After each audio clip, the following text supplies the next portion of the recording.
All right, today we're going to take a bit of a pause from our regular podcast series and bring you a special episode where we'll explore the critical skill of mastering your emotions. You see, as leaders, we face daily challenges that often provoke knee-jerk reactions, but true leadership isn't about reacting impulsively, it's about leading with intention and purpose. So today we'll discuss how to transform reactive patterns into intentional leadership. My goal is to equip you with strategies to recognize your emotional triggers, regulate your responses, and use your emotions as a powerful tool in your leadership journey. Well, the importance of emotional mastery in leadership may be clearer to some than it is to others. We all know that emotions are a natural part of our human experience. That goes without saying. However, when emotions take the wheel, they can lead us down paths we've never intended to go. As leaders, it's essential that we don't allow emotions to steer the ship. We should be the ones in control. I will tell you from my professional experience, many leaders struggle with this, especially in high pressure situations. It's easy to fall into reactive patterns, but true leadership emerges when we lead with intentionality rather than impulsiveness. In all candor, early in my career, I was much more of an impulsive leader. I've had to work at and build out my toolkit to master emotions to become a much more intentional leader. If I can do it, you can too. So, how do we make that transition? The first step, recognize your triggers. In order for you to master your emotions, it's important to recognize what's triggering them in the first place. What are the emotions that often dictate your actions? For example, common triggers for leaders might include receiving unexpected critical feedback or dealing with a difficult team member or facing tight deadlines. Recognizing these triggers is key to understanding how they influence your leadership style. The second key step is feel, don't react. It's important to remember that feeling an emotion doesn't mean you have to act on it immediately. Give yourself permission to experience the emotion fully without jumping into a reactive mode. This pause can make all the difference in how you respond. I know for me, this was critical. Being able to separate out, I'm feeling the emotion and what I do with the emotion and not making them merged into one experience was a game changer. The third piece here is regulate and redirect. Once you've recognized and felt your emotions, the next step is to regulate and redirect them. Use these emotions to fuel your leadership journey. Channel your energy into constructive actions that align with your leadership goals.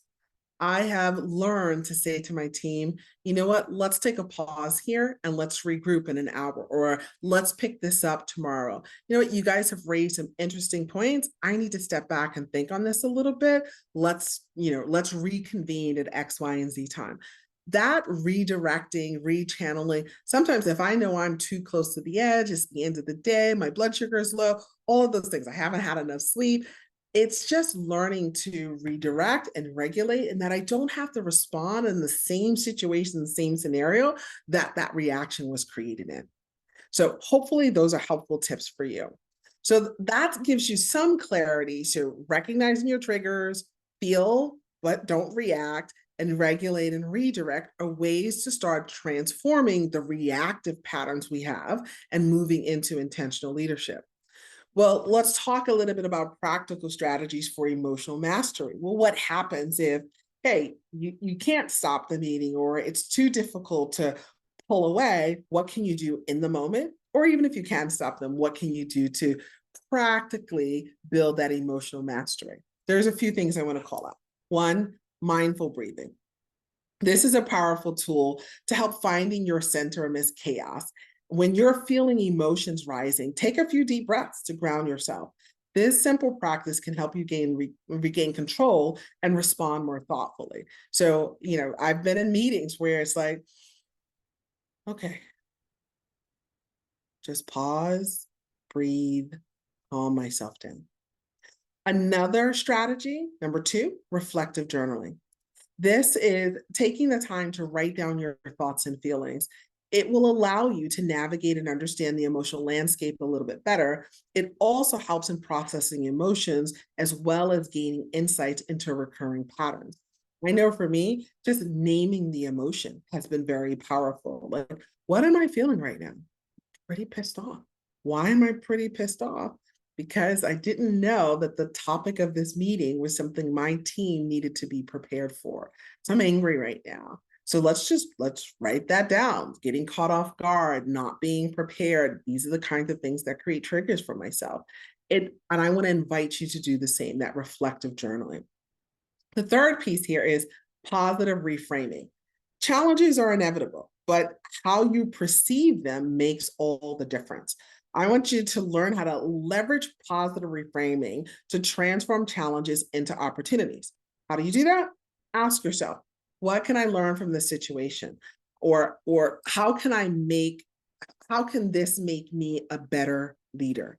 I know for me, you take that situation where I was caught off guard and pretty frustrated because I'm now in a meeting that my team is not prepared for.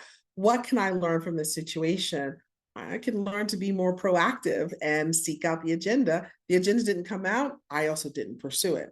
How can this make me a better leader? Thinking about who's in attendance, what might we be asked about that even though we didn't think we needed to be prepared for, to be proactively prepared for. So all of these things are ways to practically focus on building that emotional mastery.